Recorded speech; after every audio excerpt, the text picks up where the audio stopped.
Hi, it is a privilege to welcome you to Stand Up and Redo. It is a soulful, honest podcast hosted by me, Petra DeMuse, a woman over 50 who is navigating life's most tender transitions with courage and grace. I have weathered the storms of 2 divorces, raised children into adults, embraced the joy of grandchildren, and learned, perhaps for the first time, how to stand comfortably in my own solitude. Each episode explores the profound wisdom that comes with age, the lessons etched in heartache, the beauty found in unexpected places, the laughter that bubbles up in the quiet, and the peace that settles when we stop running from ourselves. With reflections on love, loss, aging, happiness, and the sacredness of this one wild and precious life, Stand Up and Redo is a companion for anyone who's learning to live fully after everything they thought would last has changed. This is a space for late bloomers, deep feelers, and fierce survivors. Come for the comfort, stay for the truth, and leave a little lighter each time. Welcome again to Stand Up and Redo, and this is actually a continuation of part 1. It's now about the Denali GMC truck and just this harrowing experience, and I'm gonna let you listen and just take it in. It's quick, it's short, it's exciting. So thanks for listening. I really appreciate that you're here. The other accident I was in was actually, I do have PTSD from these 2 accidents I was just in. A couple years ago, I was dating this guy, and we were driving home from about an hour and a half from my house back on Route 501. And he had a big, giant, beautiful, it was a Denali, a beautiful Denali truck. I guess they're not called a Suburban. Oh my gosh, why can't I remember what his truck is called? It wasn't the Denali pickup truck. It was the Denali SUV. I guess it's a Suburban. It was an older one. It was a really older one, and he had just got a new engine put in it. He spent $10,000. It almost had 1 million miles on it. I'm bragging about this guy, even though I broke up with him. He's blah. He's away from me now, back with his other person. But he was so excited, and I felt horrible because he had just gotten put the new engine in his truck, and we had to go to a job. I went to a job with him, and we were driving back from the job. And this is the interesting thing, and I do believe this is my God moment again. So we would pray before dinner, and we went to Applebee's, got dinner after he went to his job. He was a door repairman. He fixed this door. And after he did his job, we were sitting in Applebee's eating dinner because it was late. We were really hungry. You know, I had worked all day, and then we went at night to fix the door. So it was nighttime. It was dark. We hadn't eaten. We stopped at Applebee's to grab food, and we ate a quick dinner. And I remember praying. We would pray before dinner. And I didn't often pray when I was out and about this way, but I specifically said a prayer. I remember saying, "Dear Lord, please keep us safe on our drive home tonight." I remember praying that, and that wasn't like a typical thing for me to pray. So I prayed that, right? Well, we're driving home, and we had to pee really bad because we drank all this stuff at Applebee's. You know, we were drinking lots of water, and then we had taken water with us, so I was drinking water on the way. So I had to pee, and he goes, we both had to pee really bad on the way home. We're like, half an hour into our drive or whatever. And he's like, "Do you want to stop at Sheets and pee?"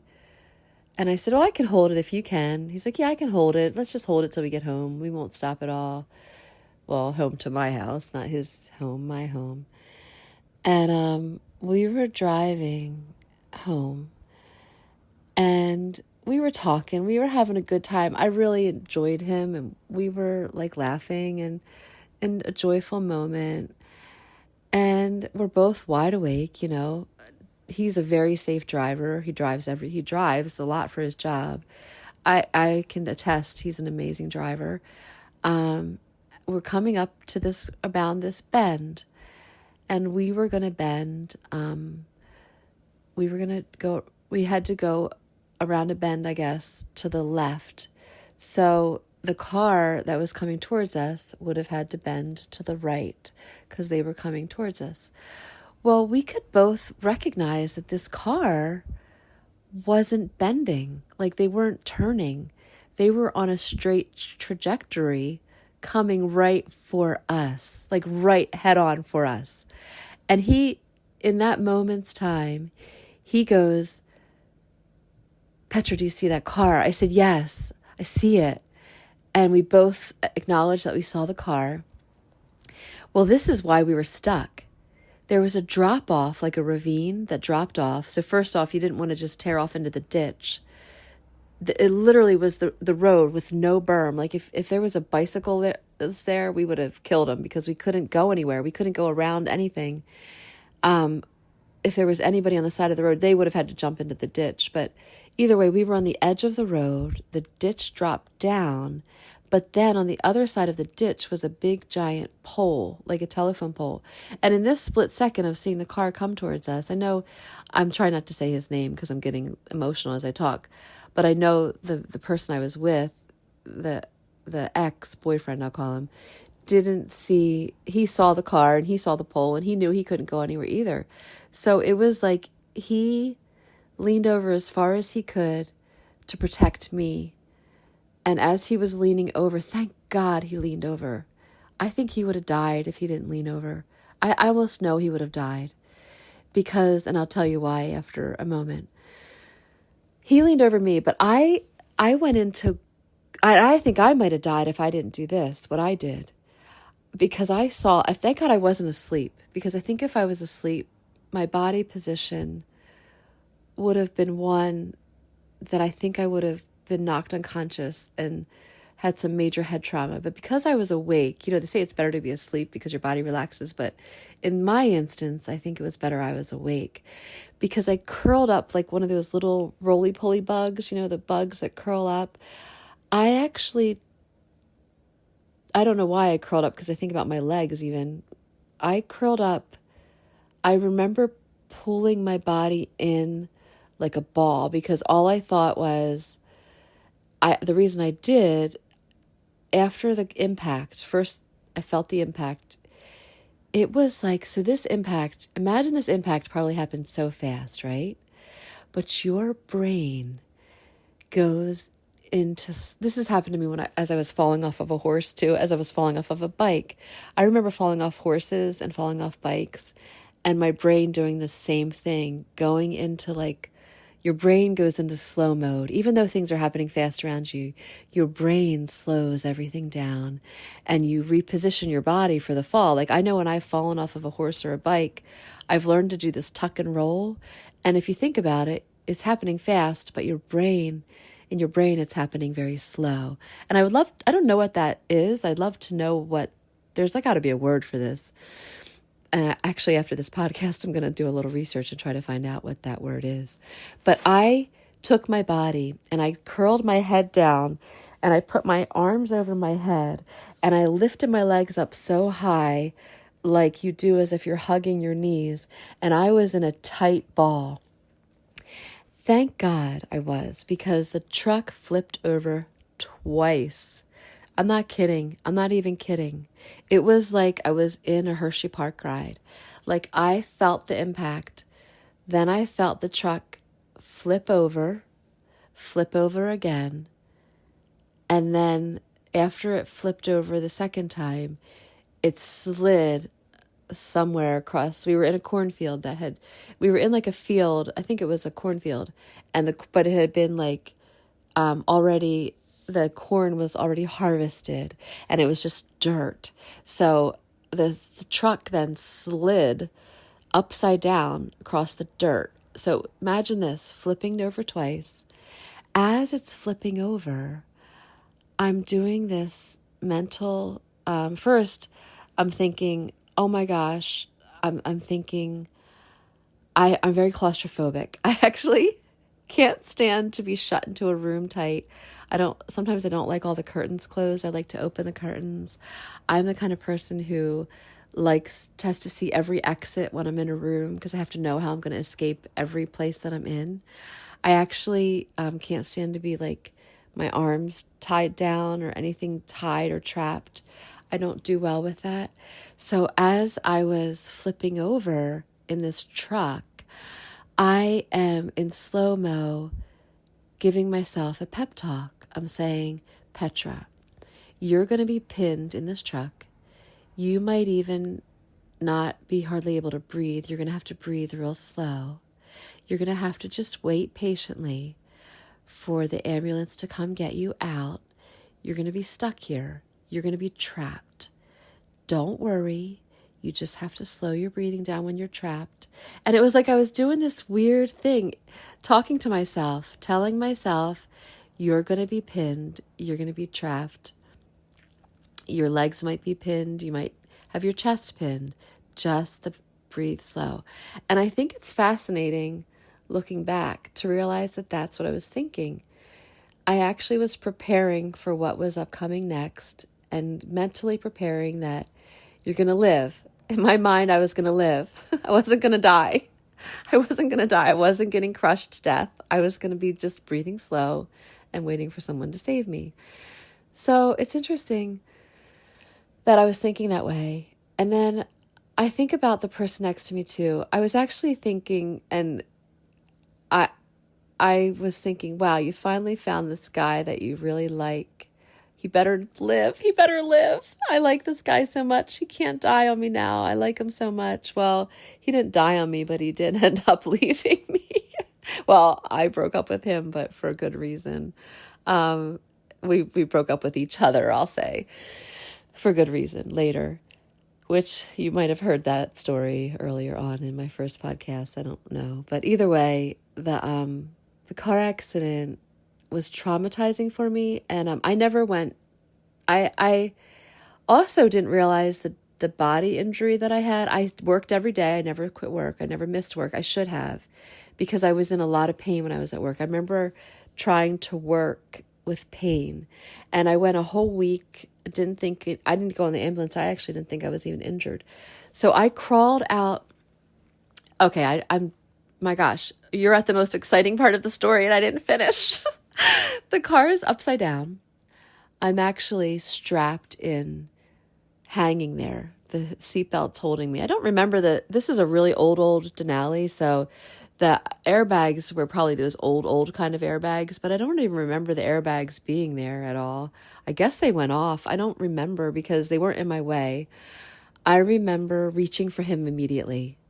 Okay, I'm alive. I'm hanging upside down. I just remember yelling his name and him saying, "Are you okay?" And me saying, "Yes, are you okay?" And him saying, "Yes," and me being so joyful that he was okay. I was like, "Oh, he's okay." And then I remember undoing the seatbelt and just falling. It was like plop onto the ground. And the truck was smashed, really smashed. So I fell onto all the glass and I was crawling around on glass. And his side of the truck was so smashed that we couldn't have gotten out the window. His side was so smashed that I feel like if he didn't move, if he didn't lean over to try to protect me the way that he did, that he would have died. His side was smashed in. I looked at it afterwards and I still can't even believe that we're alive. I can't even believe that we're alive. I know that he did go for I made him go for a CAT scan the next day. He didn't go that night. His blood pressure was through the roof. Neither of us realized all the injuries that we had until I think the next day, the pain that just hits you later. I know that he did end up having more injuries than me. I know his spine. He had some new injuries in his spine that weren't there before because he did a CAT scan just before and after the accident because he had some back injuries before, but then got another CAT scan and after the accident had some new back injuries, which is sad for him.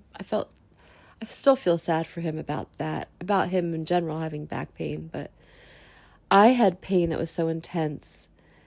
I went to physical therapy. And what happens is when you're in a car accident like that, it's all these little tiny muscles in your back, I think, that you're using when you tense up that you probably never really hardly use in your life, had been so tensed up when I curled up in that little ball that, and of course then the trauma of the impact caused me so much pain. I'm not suing the person that hit me. He was a young man.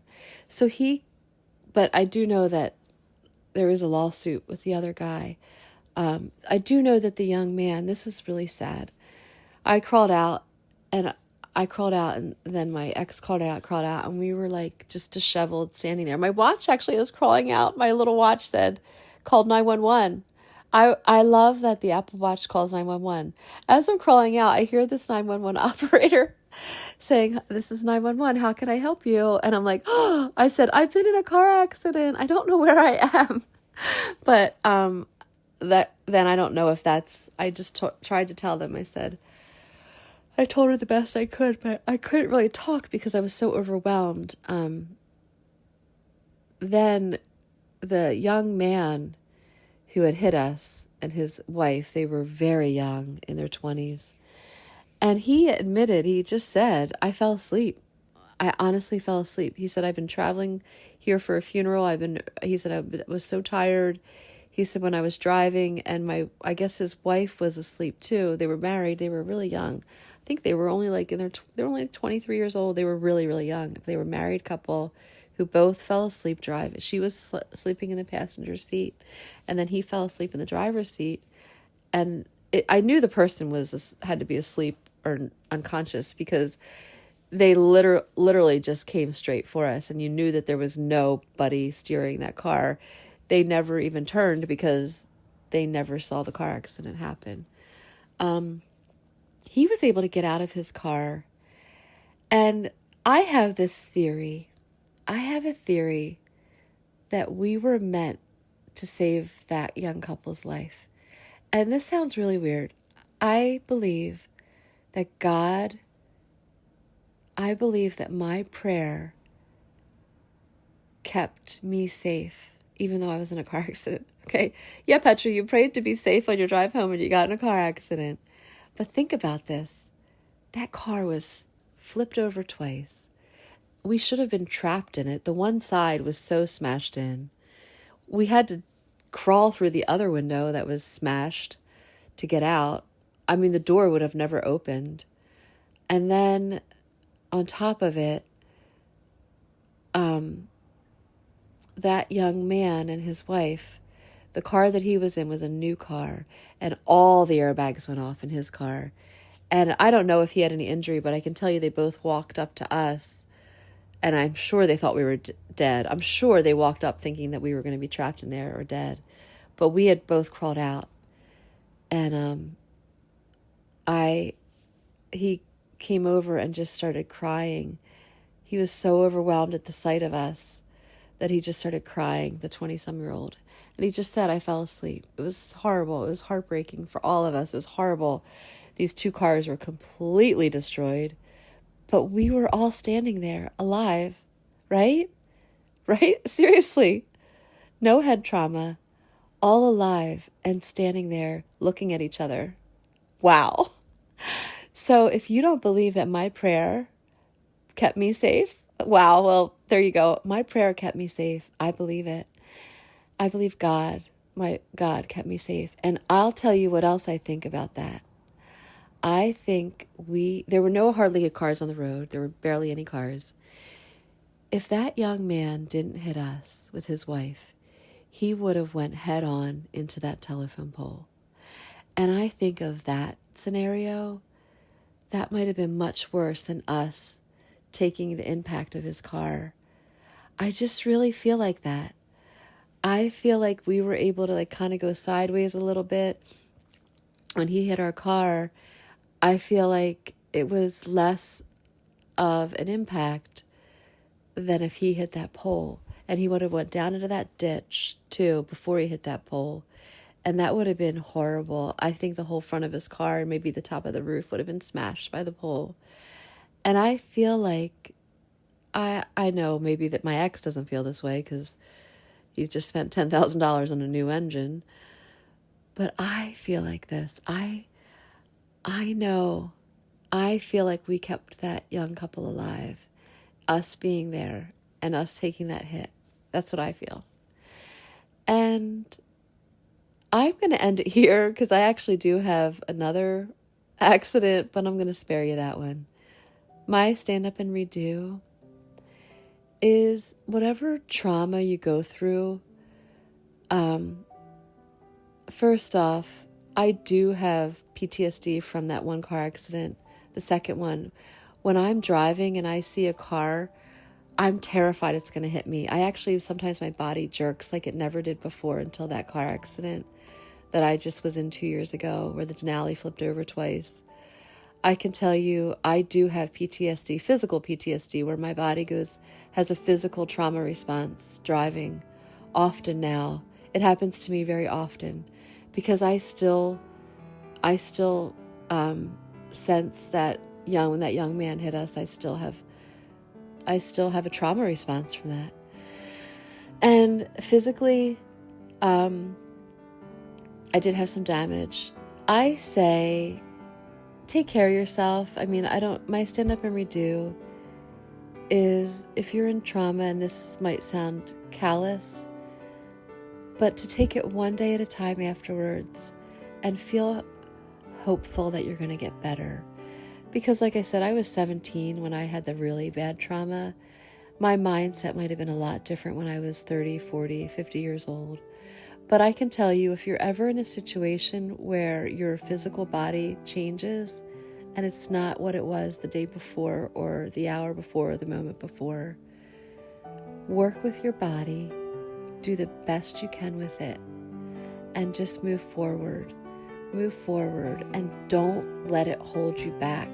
Don't let the physical trauma make you think you can't do something. Still try to do it. Still try to move forward. Always. Don't just succumb. Don't just succumb to physical trauma. Work it each day and try your hardest to be even stronger than you think you can. Because it's amazing what your body can overcome. And I know that might sound lighthearted and simplistic, but it's not. It's basically just saying, don't give up. Don't give up. That's my stand up and redo. Thank you.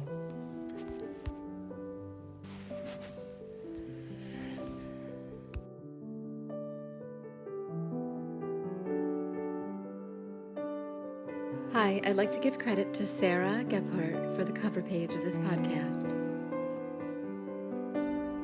This podcast is a work based on the personal experiences, reflections, and memories of the speaker. The events described are true to the best of the speaker's knowledge and recollection. Some names, locations, identifying characteristics, and timelines have been changed or altered to protect the privacy of the individuals involved. In some cases, composite characters have been created or dialogue has been reconstructed based on memory. The intention of this podcast is not to defame, malign, or harm any individual or entity. Rather, it is to share the speaker's journey with honesty, vulnerability, and integrity. Any opinions expressed are solely those of the speaker and are not intended as statements of fact regarding any person, group, or organization. Listeners should keep in mind that human memory is inherently subjective and selective, and while every effort has been made to ensure accuracy, this podcast reflects the speaker's perspective and truth. Thank you.